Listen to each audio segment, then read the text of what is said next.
dalam rangka membahas dan mengkaji ayat-ayat Allah Subhanahu wa taala dan hadis an-nabawiyah, di mana pembahasan kitab Riyadhus Shalihin yang merupakan karya dari Al-Imam An-Nawawi rahimahullahu taala. Kita sampai pada bab fadlul hubbi fillah wal hirsi alaih, keutamaan saling mencintai karena Allah serta anjuran bagi kita untuk memiliki semangat membangun ukhuwah, kecintaan karena Allah jalla jalaluh.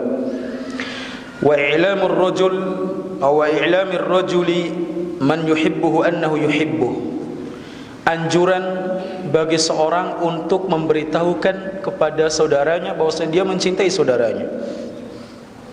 Dia mengatakan uhibbuka fillah.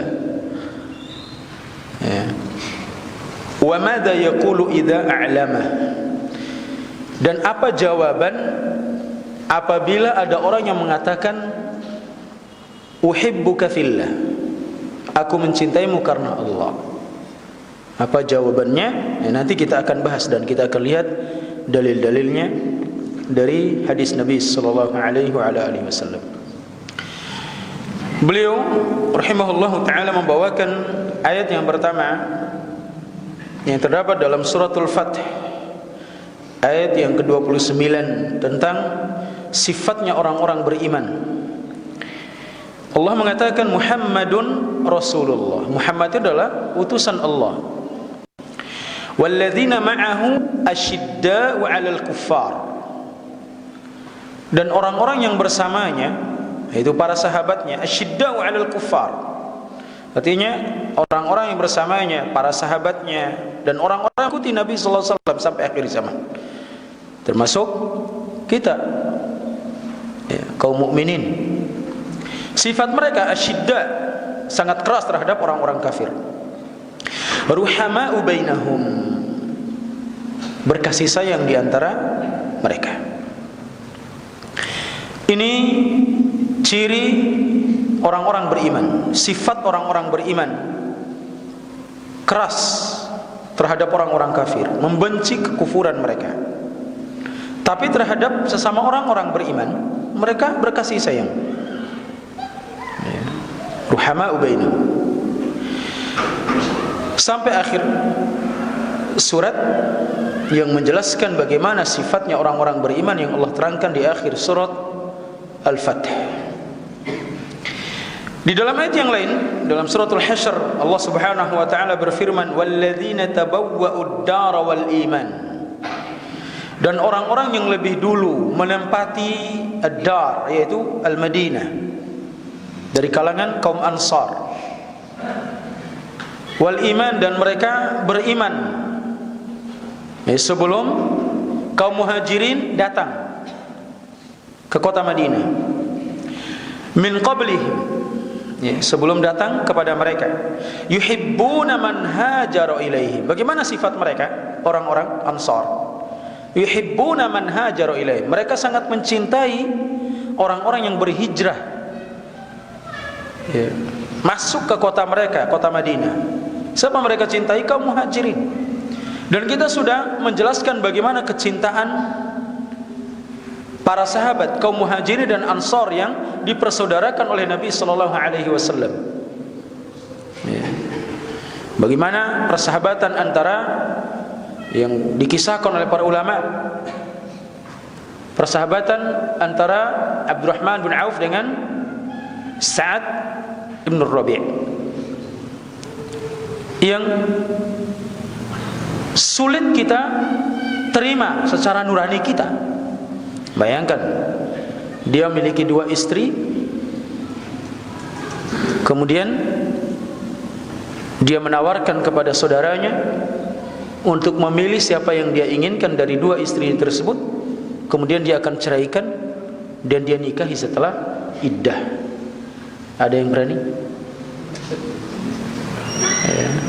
Tak ada. Maka sulit digambarkan. Demikianlah gambaran persaudaraan dan kecintaan mereka karena Allah Subhanahu wa taala. Hartanya Mereka bagi dua. Ambil separuhnya, aku separuhnya. Kita jangankan separuhnya, sepertiga ada yang berani? Jangankan sepertiga, 1/10 masih mikir.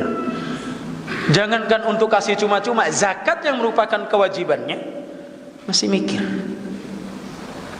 masih menganggap berat untuk mengeluarkan apa? Padahal ini kewajiban yang Allah minta, haknya Allah Subhanahu wa ta'ala. Maka itulah bagaimana gambaran kecintaan orang-orang beriman yang diterangkan dalam Al-Quran dan hadis-hadis Nabi sallallahu alaihi wasallam. Hadis yang ke-375, di mana disebutkan dari Anas Ibnu Malik radhiyallahu anhu,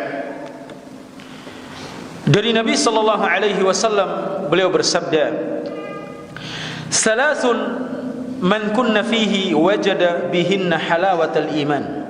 Ada 3 perkara yang jika ada pada seorang 3 perkara ini, maka dia akan merasakan manisnya iman, lezatnya iman. Mana 3 perkara tersebut? Yang pertama, ayyakunallahu wa rasuluhu ahabba ilaihi mimma siwahuma. Dia mencintai Allah dan Rasulnya lebih dari segalanya, lebih dari keduanya. Tidak memberikan kecintaan yang lebih kecuali hanya kepada Allah dan Rasulnya. Kecintaan kita kepada Allah tergambar dengan kita mentaati perintah-perintahnya, menjauhi larangan-larangannya, tunduk kepada Allah Subhanahu wa ta'ala, berjalan sesuai dengan aturan Allah Jalla Jalaluh. Ini cinta kita kepada Allah. Bukan sekedar mengaku cinta kepada Allah dengan lisan kita, tapi amalan kita bertolak belakang dengan pengakuan kita. Ini bukan cinta yang sebenarnya. Cinta yang sebenarnya kepada Allah Azza wa Jal terlihat dari bagaimana kita mentaati Allah Subhanahu wa ta'ala. Demikian juga kecintaan kita kepada Nabi sallallahu alaihi wasallam juga tergambar dari bagaimana kita mentaatinya, mengikuti aturan-aturannya, menjauhi larangan-larangan Nabi sallallahu alaihi wasallam, mencintai keluarganya, menghormatinya, membelanya, mencintai sunnah-sunnah Nabi sallallahu alaihi wasallam, mencintai para sahabatnya. Ini bentuk kecintaan kita kepada Rasulullah sallallahu alaihi wasallam. Tidak boleh kita memberikan cinta kita yang lebih kepada selain Allah dan selain Rasulullah sallallahu alaihi wasallam, bahkan kepada kedua orang tua kita sekalipun,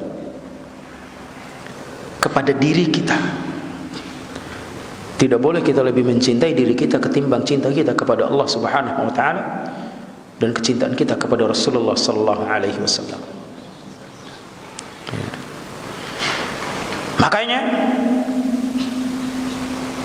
orang-orang beriman untuk membela kehormatan Nabi sallallahu alaihi wasallam, membela sunnah Nabi sallallahu alaihi wasallam ketika dilecehkan dan dihinakan, mereka siap mengorbankan jiwa raga mereka.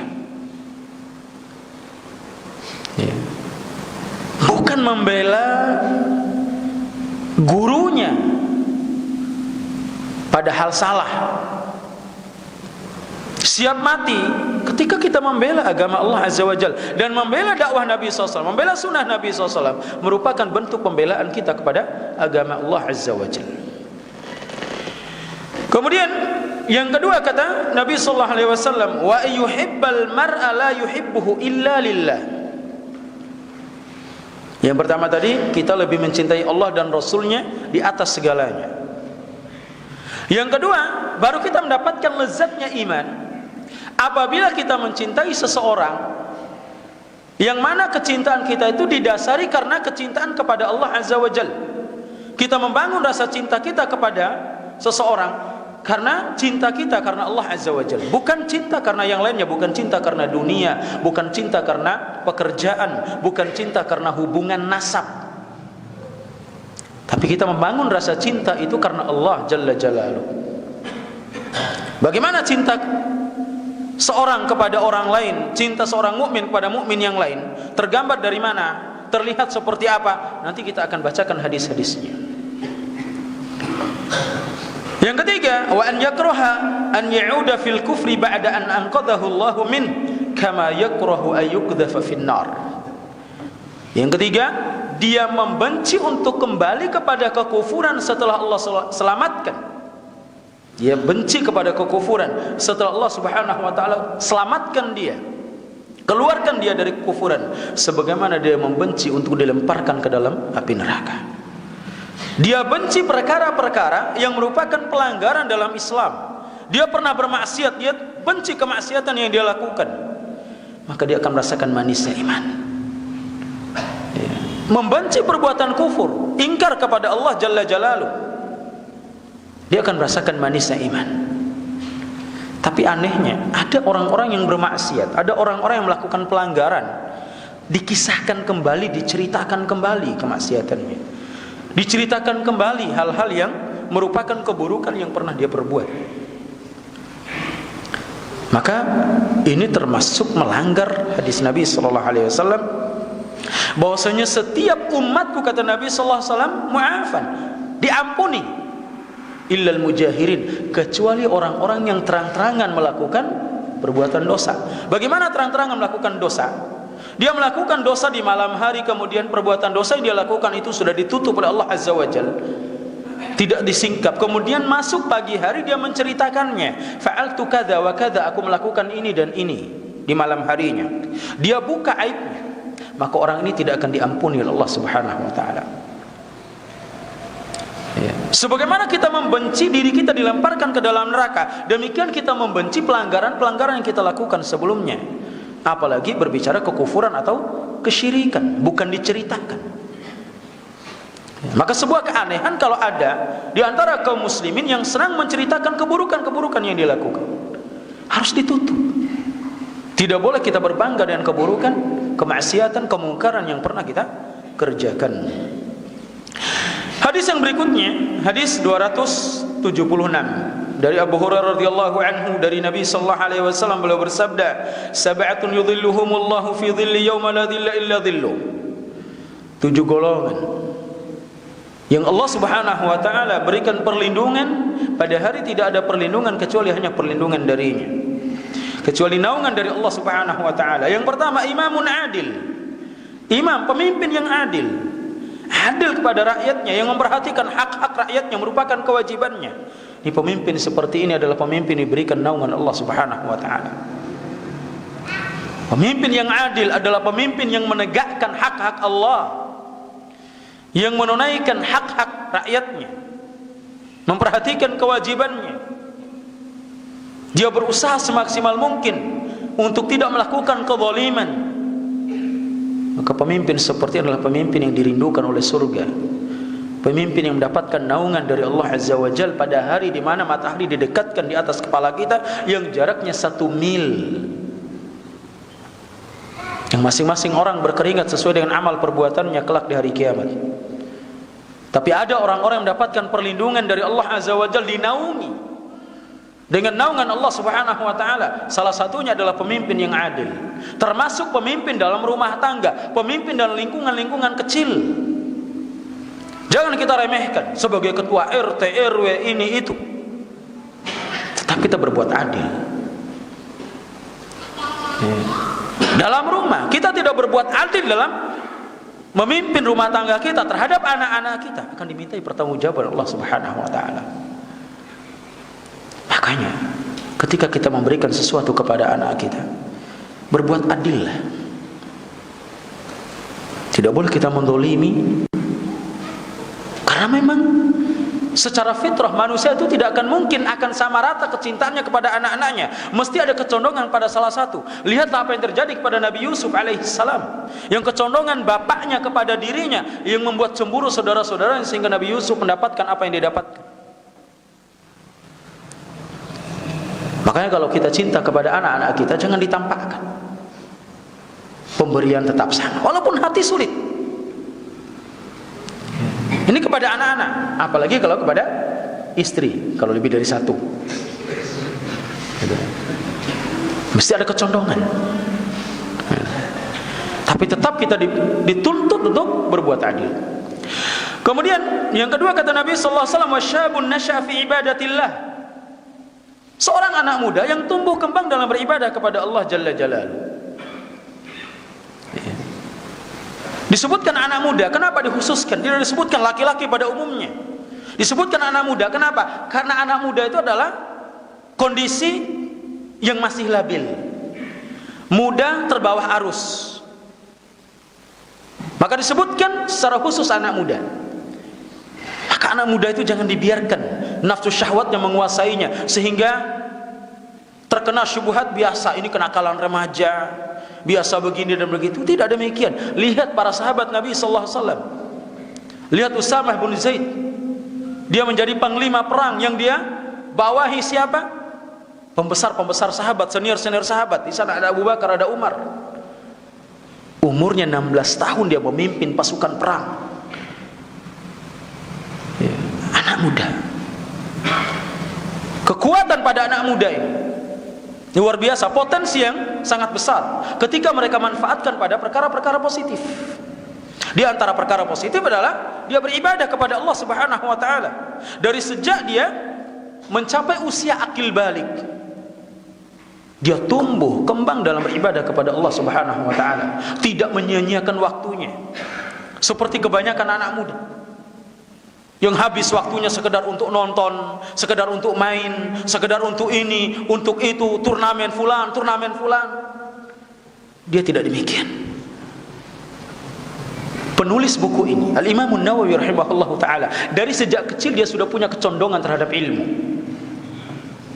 Ketika teman-temannya bermain-main, dia habiskan waktunya untuk main-main, dia tidak. Dia sibukkan diri dengan membaca. Berbeda dengan anak-anak yang lainnya. Dari kecil dia sudah terlihat bahwasanya ini seorang anak muda yang akan punya kebaikan yang besar, punya potensi untuk mengemban amanah ini. Maka anak muda disebutkan secara khusus oleh Nabi SAW memberikan perhatian agar tidak mudah mereka terombang-ambing oleh keadaan, zaman, tren dan semisalnya. Wa rajulun qalbuhu mu'allaqun bil masajid. Yang ketiga yang mendapatkan naungan dari Allah Subhanahu wa taala, seorang laki-laki yang hatinya selalu terpaut dengan masjid. Bergantung. Ketika keluar dari masjid, dia ingin kembali, rindu untuk kembali, untuk beribadah kepada Allah Subhanahu wa taala, untuk berzikir kepada Allah, rindu untuk menunaikan ibadah salat berjamaah. Berbeda dengan keadaan kebanyakan orang, terutama di zaman kita, waliyadzubillah.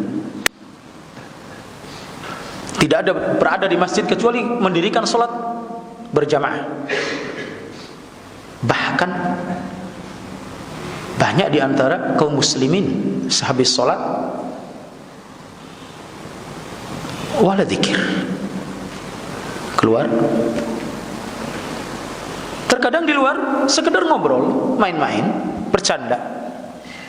Coba dimanfaatkan kesempatan ketika dia selesai sholat, gunakan waktunya untuk berzikir kepada Allah Azza wa Jalla, sekalipun itu perkara sunnah, tapi bukan untuk ditinggalkan. Bagaimana dengan para sahabat Nabi SAW? Rindu mereka dengan masjid. Lihat sekarang ini, tidak usah kita lihat jauh-jauh. Sholat Jumat yang kita dianjurkan untuk datang di awal waktu. Kapan awal waktu sholat Jumat?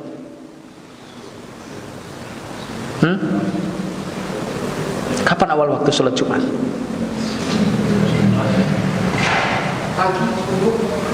Pada subuh. Karena awal waktu sholat Jumat itu adalah waktu duha. Boleh kita laksanakan sholat Jumat di waktu duha? Boleh atau tidak? Boleh. Kalau kita mau sholat Jumat, katakan jam 7, boleh. Ya. Khusus Jumat. Boleh jam 8, boleh jam 9. Boleh juga diakhirkan. Para sahabat Nabi SAW datang ke masjid sebelum waktu duha. Itu orang-orang yang berkorban unta itu. Ya. Ini banyak di antara kaum muslimin kalau nggak adzan nggak datang. Sudah datang nuntut paling cepat, harus pulang cepat. Khatibnya nggak boleh lama-lama. Sudah datang paling akhir, nuntut supaya selesai cepat. Maunya apa? Bagaimana kalau seperti para sahabat yang datang waktu pagi? Karena hati mereka rindu untuk kembali ke masjid. Bukan rindu kembali ke masjid, jalan dari masjid ke masjid, tinggalkan kewajiban. Ini bukan rindu, ini tolol. Orang-orang yang mau dicambuk oleh Umar radhiyallahu anhu. Karena ini para pemalas. Yang kerjaannya meminta-minta, pekerjaannya mereka mengganggu kaum muslimin dengan amalan-amalan yang tidak dibenarkan oleh syariat. Kemudian yang keempat, warajulani tahabba fillah ijtama'a alaihi wa tafarraqa alaihi. Yang keempat adalah dua orang yang saling mencintai karena Allah Subhanahu wa taala. Bertemu karena Allah, berpisah pun karena Allah Subhanahu wa taala. Ini menjadi syahid pembahasan kita. Dua orang saling mencintai karena Allah, cinta karena Allah. Mereka saling mencintai, bertemu karena Allah Subhanahu wa taala, berpisah pun karena Allah. Saling berkunjung bukan karena dunia, bukan karena jabatan, bukan karena pekerjaan, bukan karena harta, bukan karena nasab. Yang membuat mereka rindu untuk saling bertemu, berjumpa, Allah. Kecintaan mereka karena Allah Subhanahu wa taala. Tidak ada urusan dunia yang menyatukan mereka. Yang menyatukan mereka adalah Allah Azza wa Jalla. Kerinduan dan kecintaan mereka karena Allah Subhanahu wa taala. Maka kalau ada dua orang saling mencintai karena Allah, tidak berubah cintanya, sekalipun mungkin kita pernah dikhianati oleh dia dalam urusan dunia, tapi tidak berubah cinta kita padanya selama dia masih melakukan ketaatan, masih seakidah dengan kita, semanhaj dengan kita, tetap tidak berubah. Kalau berubah, katakan dalam urusan dunia mungkin terjadi persaingan, maka itu bukan cinta karena Allah. Yakin itu merupakan cinta karena dunia. Warajulun da'athu imra'atun dhatu husnin wa jamal.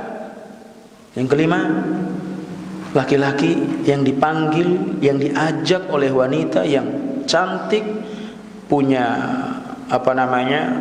harta, punya kedudukan,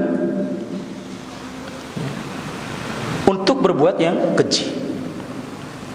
Kemudian mengatakan, inni akhafullah, aku takut kepada Allah. Ini ujian yang didapatkan oleh Nabi Yusuf. Inni akhafullah, aku takut kepada Allah Subhanahu wa taala.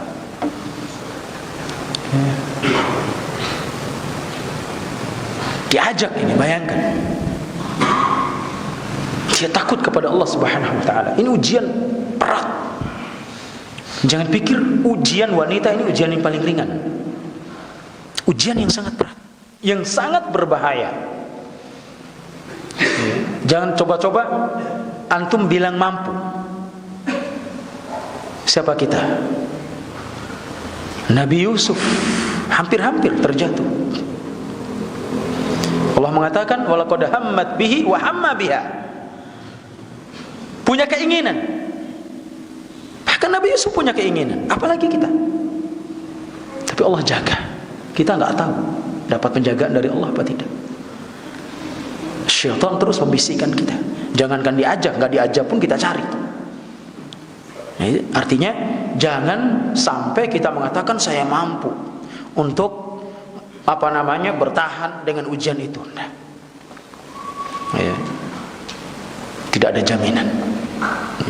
Kalau ada orang seperti itu, diajak berbuat keji, itu ikhwah. Sekarang ini bukan sekedar untuk berbuat keji seperti itu. Kalau ada yang ngajak pacaran, keji nggak? Keji. Pacaran ini pintu zina. Kalau ada perempuan ngajak pacaran, tolak. Ini akhafullah. Berani? Berani sini. Ketika diajak SMS kelepek-kelepek. Apalagi kalau perempuannya cantik. Sulit, berat. Tapi yakin, kalau kita lakukan itu karena Allah, kita ingat bahwasanya hal inilah yang membuat kita mendapatkan naungan dari Allah Azza wa Jalla kelak. Insyaallah kita akan lakukan. Allah akan bantu. Minta pertolongan kepada Allah Subhanahu wa taala. Wa rajulun tasaddaqa bi sadaqah fa akhfaha hatta la ta'lama shimaluhu ma tunfiqu yaminu. Yang keenam adalah seorang yang bersedekah kemudian dia sembunyikan sedekahnya sampai-sampai tangan kirinya tidak mengetahui apa yang diinfakkan oleh tangan kanannya. Dia bersedekah, tidak ada yang tahu, dia berikan. Gak perlu dicatat, gak perlu dilapor, gak perlu di ini, gak perlu dipublis dan semisalnya. Dia berikan karena Allah. Ya. Tapi kalau harus ya, catat, nanti diumumkan supaya orang-orang tahu. Jadi sponsor, gak boleh. Ya, ini amalan yang sia-sia di sisi Allah Subhanahu wa taala. Biarkan orang-orang tidak mengetahui apa yang kita lakukan, apa yang menjadi perbuatan kita. Cukuplah Allah yang tahu. Cukuplah para malaikatnya yang mencatat amalan-amalan kita. Tak perlu orang-orang tahu. Cukup Allah yang tahu. Sehingga amalan itu kita akan petik hasilnya kelak. Ketika amalan kita catat sendiri, kita umumkan, kita beritahukan kepada orang, inilah fulan yang bersedekah sekian dan sekian, infakkan sekian dan sekian. Bahkan kalau nggak dibacakan marah, nggak mau bersedekah lagi, nggak mau berinfak lagi. Akhirnya sekarang ini sibuk, harus dibacakan dari A sampai Z-nya. Lihat, bahkan ketika lebaran untuk berkurban dibacakan. Akhirnya habis untuk bacakan. Kalau ada 200 orang yang kurban, 200 orang dibacakan. Tak perlu, cukup Allah yang tahu. Tak perlu kita ceritakan. Oh, untuk motivasi. Apakah tidak cukup motivasinya dengan mereka melihat ratusan ekor kambing atau sapi? Mesti kita bacakan. Karena kita tidak akan merasakan dari yang namanya riya, ingin dipuji dan disanjung. Fulan seperti ini, fulan seperti ini. Ya. Cukup Allah yang tahu. Cukup itu menjadi catatan Allah Azza wa Jalla, sehingga kita akan melihat catatan amal kita dan bisa menyelamatkan kita kelak dari kiamat. Kemudian yang terakhir kata Nabi sallallahu alaihi wasallam, rajulun dzakarallaha khaliyan fafadat 'ainah. Golongan yang ketujuh yang mendapatkan perlindungan dari Allah Subhanahu wa taala adalah seorang yang mengingat Allah dalam kondisi dia menyendiri. Dia menyesali dosa-dosanya di malam yang sepi, sunyi. Fafadat 'ainah, kemudian berlinang air mata kedua matanya.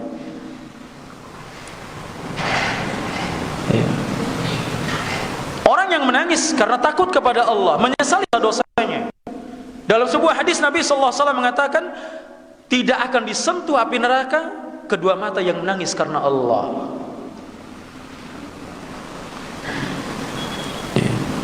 Dia menangis ketika dia berdiri sendirian melaksanakan sholat, ketika dia menyesali dosa-dosanya. Dia hitung-hitung kembali perbuatan salahnya, banyak kezaliman-kezaliman yang dia lakukan, kemudian dia menyesal dan menangis.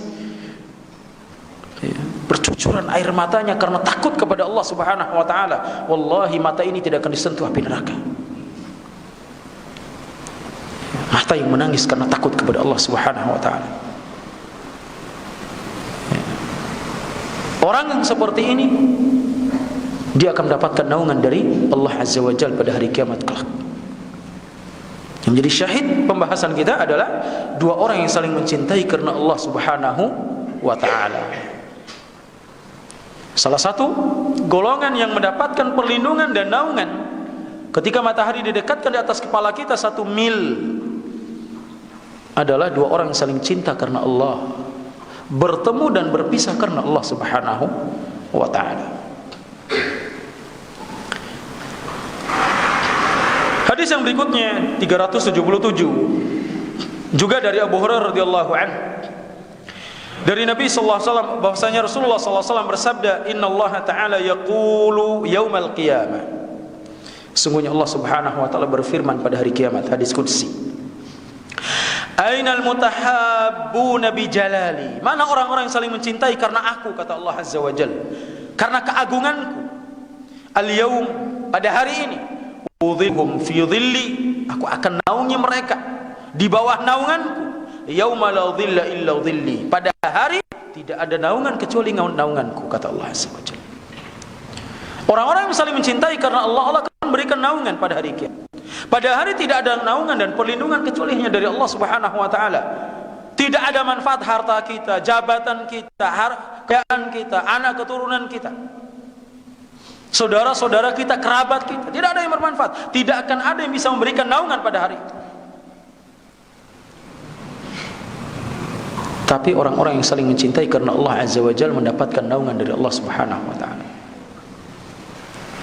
Orang-orang yang saling cinta karena Allah mendapatkan naungan dan perlindungan dari Allah Jalla Jalaluhu.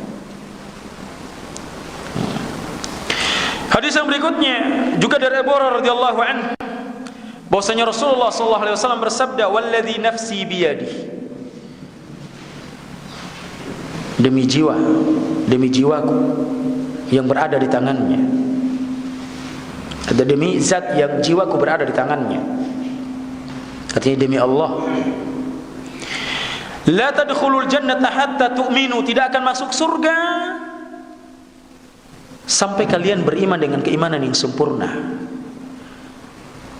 Pada Hajjatul Wada' di hari Arafah, Nabi SAW perintahkan agar ada orang-orang yang menyeru bahwa saya tidak akan masuk surga. La tadkhulul jannata illa nafsun mu'minah, tidak akan masuk surga kecuali jiwa yang beriman. Di hari Arafah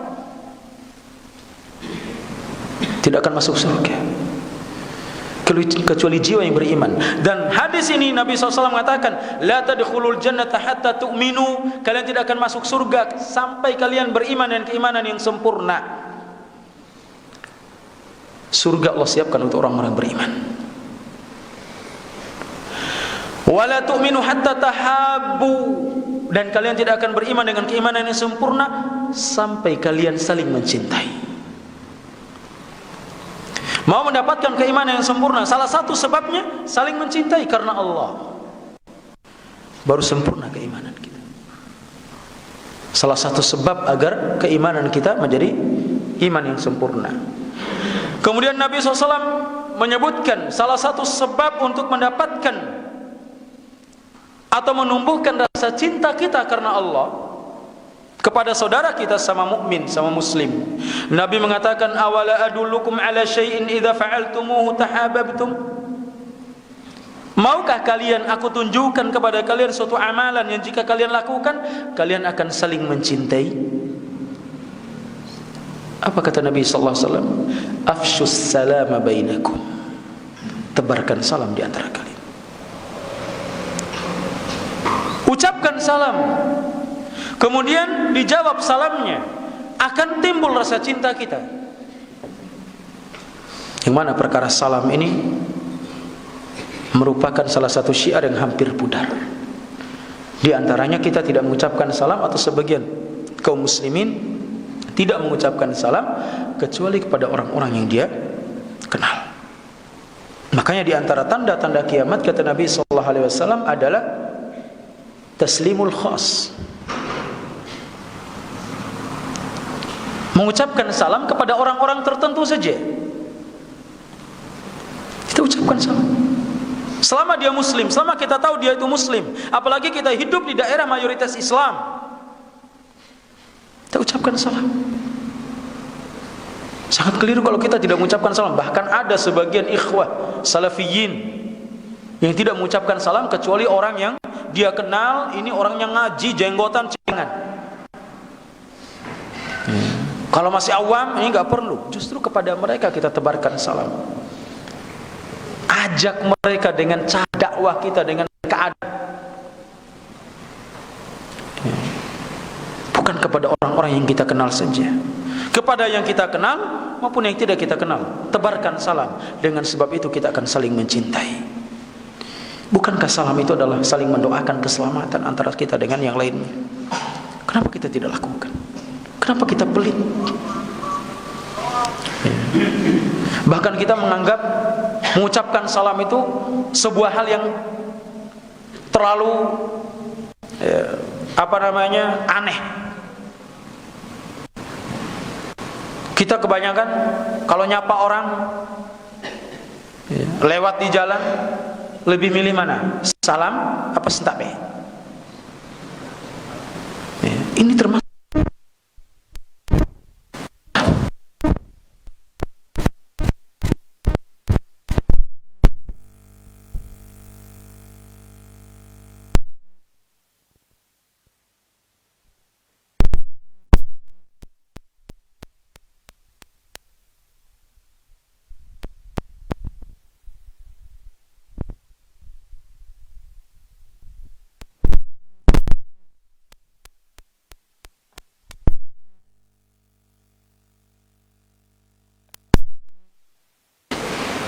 bagaimana mereka akan mau mengucapkan salam sementara kita tidak menerapkannya terhadap mereka?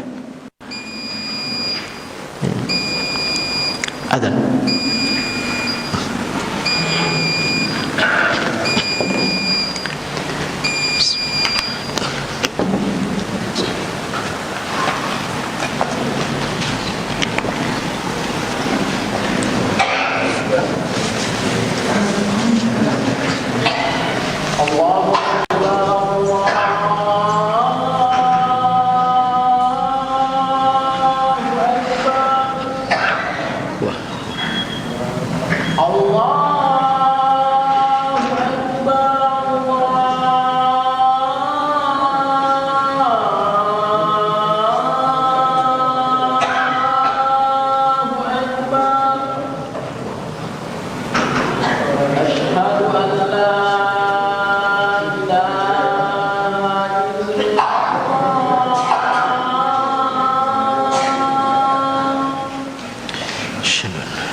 Hadis yang 200 atau 379 juga dari Abu Hurairah radhiyallahu anhu dari Nabi sallallahu alaihi wasallam beliau berkata anna rajulan zara akhan lahu fi qaryatin ukhra fa arsadallahu lahu ala madrajatihi malakan wa dzakara al-hadits ila qawlihi innallaha qad ahabbak kama ahbabtahu fi.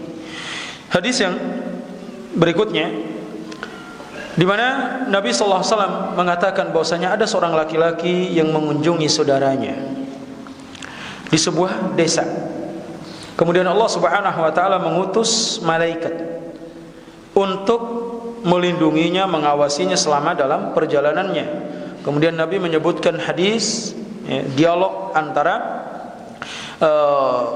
orang yang berkunjung ini dengan malaikat yang diutus oleh Allah Subhanahu wa taala yang berubah wujud seperti manusia. Kemudian di akhir hadis malaikat itu mengatakan, innallaha qad ahabbak kama ahbabtahu fi. Sesungguhnya Allah Subhanahu wa taala telah mencintaimu sebagaimana engkau telah mencintai saudaramu karena Allah Subhanahu wa taala. Lihat, kalau kita ingin mendapatkan kecintaan Allah Subhanahu wa taala, salah satu sebabnya adalah kita mencintai saudara kita karena Allah Azza wa Jalla. Kita bangun rasa cinta kita karena Allah, bukan karena urusan yang lainnya. Kalau kita bangun rasa cinta kita karena Allah Azza wa Jalla, Allah akan mencintai kita sebagaimana Allah mencintai orang ini karena berkunjung ke rumah saudaranya, melihat keadaan saudaranya. Ini yang jarang dilakukan oleh sebagian kaum muslimin, saling berkunjung. Sudah kita bahas di bab sebelumnya, sebelum bab ini, keutamaan berkunjung kepada orang-orang baik, pada saudara-saudara kita. Kita tidak berkunjung, kita tidak ke rumah saudara kita, ikhwah kita, kecuali kalau ada kebutuhan. Ada kebutuhan kita datang. Dan rata-rata baru kita datang kalau ada kebutuhan apa?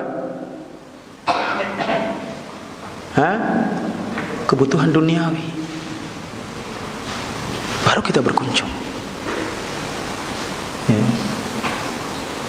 Jarang kita datang. Akhirnya tuan rumah pun ketika kita datang biasanya apa?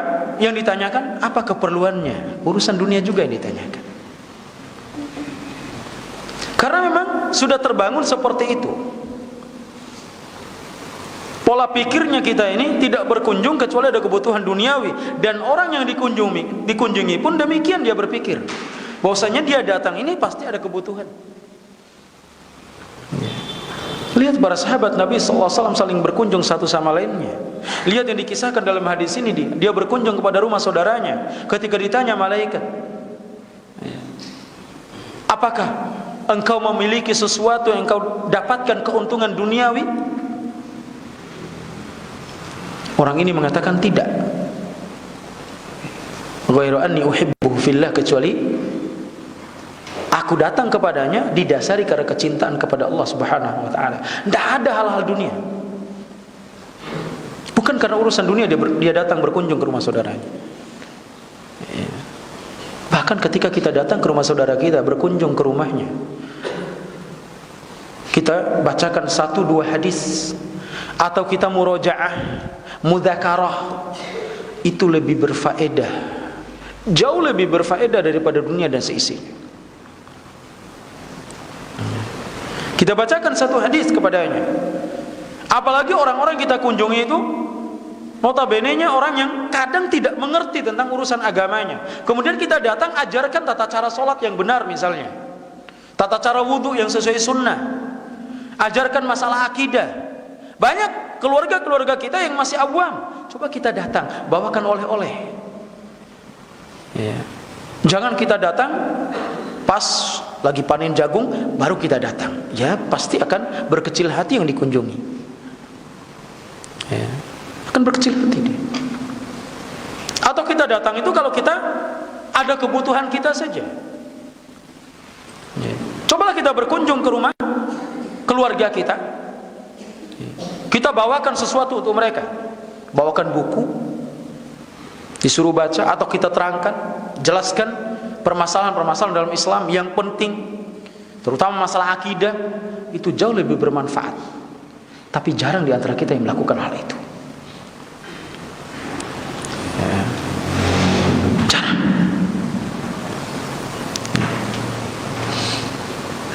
Bahkan kalau kita datang seperti itu, Kadang banyak di antara kaum muslimin yang menganggap ini tidak ada manfaatnya. Apa tujuannya kita datang ini? Karena pola pikir kita itu asas manfaatnya duniawi. Apalagi kalau kita berkunjung ke tempat-tempat yang jauh, kita habiskan biaya yang banyak. Pasti harus ada imbalannya. Imbalan duniawi. Kita tidak berbicara imbalan ukhrawi. Ini kekeliruan sebagian kaum muslimin. Ya. Coba, ada di antara saudara-saudara kita yang tinggal jauh, merantau jauh.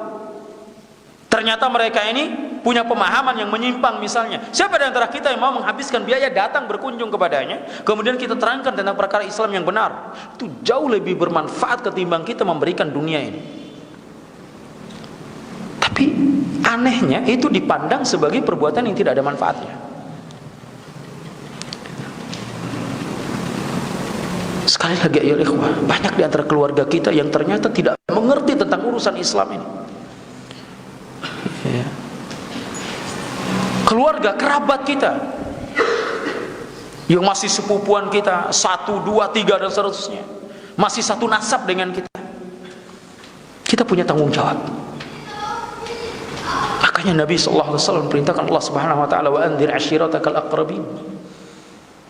Nabi SAW memanggil semua keturunan Bani Hashim, Bani Muttalib, dipanggil satu persatu, dijelaskan tentang ajaran Islam pada mereka, agar mereka menyelamatkan diri mereka dari api neraka, wal'iyadzubillah. Demikian yang diperintahkan. Inilah asas kecintaan kita karena Allah Azza wa Jalla, bukan karena dunia. Kita berkunjung kepada rumah-rumah saudara kita, sekalipun menghabiskan biaya yang banyak, tapi ingat kita sedang mencari keridhaan Allah, bukan mencari dunia. Ya. Kita korbankan dunia untuk akhirat kita. Ya. Korbankan dunianya. Ya. Maka keliru kalau ada orang itu tidak pulang kampung misalnya, dia sudah banyak menimba ilmu, kemudian sibuk ngajar, sibuk ini, sibuk itu, kemudian dia abaikan kedua orang tuanya, abaikan saudara-saudaranya di kampung halamannya, tidak diajarkan. Dia tidak pulang kecuali harus membawa oleh-oleh yang banyak, urusan dunia.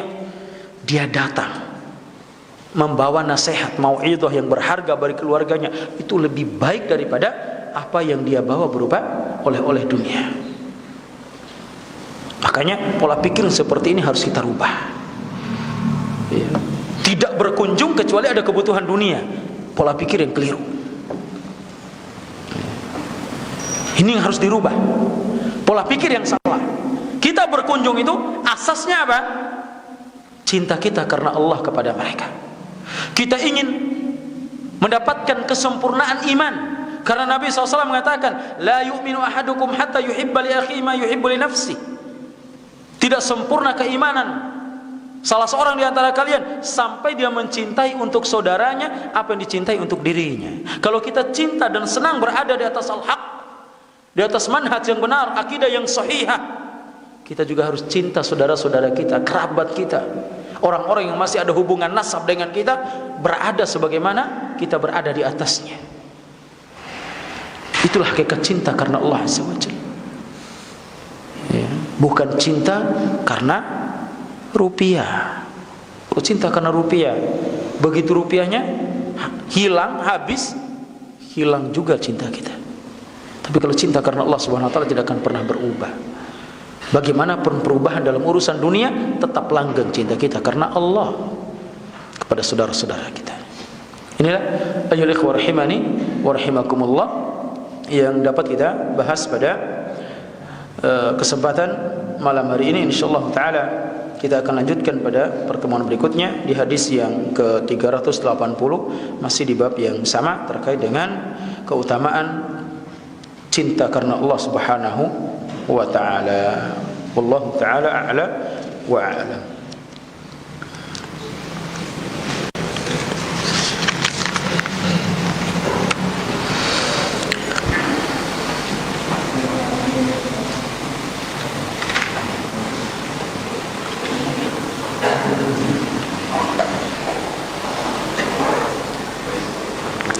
Assalamualaikum warahmatullahi wabarakatuh. Bagaimana dengan anak yang menceritakan aib anak kepada teman anak yang sebelumnya anak tidak mengetahui aib itu tidak untuk diceritakan? Bagaimana hukum anak? Apakah Allah mengampuni dosa anak? Urusan ampunan itu urusan Allah Subhanahu wa taala, tapi kita melakukan sesuatu karena kejahilan kita, karena ketidaktahuan, maka Allah maafkan. Allah maafkan. Tapi setelah kita tahu, kita terjatuh masih melakukan hal yang keliru, maka ini kekeliruan di atas kekeliruan. Jadi tidak boleh kita ceritakan yang merupakan aib kita, perbuatan dosa yang pernah kita lakukan, enggak boleh. Ya. Adapun yang pernah atau sudah kita lakukan, maka kita mohon ampun kepada Allah Subhanahu wa taala. Innallaha yaghfirudz dzunuba jami'a. Allah itu mengampuni seluruh dosa. Tidak ada dosa yang tidak diampuni selama kita memohon ampun kepada Allah Subhanahu wa taala. Tidak ada yang menghalangi antara kita dengan ampunan Allah Subhanahu wa taala. Kalau kita kembali kepada Allah Jalla Jalaluhu, benar-benar menyesal ya, terhadap perbuatan kita tersebut, kita tinggalkan, tidak punya keinginan untuk kembali, berazam untuk tidak kembali lagi ya, terus mohon ampun kepada Allah, Allah akan ampuni insyaallah ya. Jangankan dosa seperti ini, dosa berbuat syirik kepada Allah, Allah ampuni kalau kita mohon ampun kepada Allah Subhanahu wa taala. Yang tidak diampuni itu kalau kita berbangga dan menganggap itu boleh ya, menganggap boleh melakukan pelanggaran, perbuatan dosa. Ini termasuk perkara yang membahayakan ya. Menganggap sesuatu yang keliru itu boleh dilakukan ya, sah-sah saja misalnya, maka ini merupakan sebuah penyimpangan dalam beragama. Wallahu taala a'lam wa alam. Kita cukup sampai di sini. Insyaallah kita akan lanjutkan di pertemuan yang akan datang masih di bab yang sama. Hada, lebih dan kurang mohon maaf yang sebesar-besarnya. Subhanakallahumma wa bihamdika asyhadu an la ilaha illa anta astaghfiruka wa atubu ilaik wa akhiru da'wana alhamdulillahi rabbil alamin.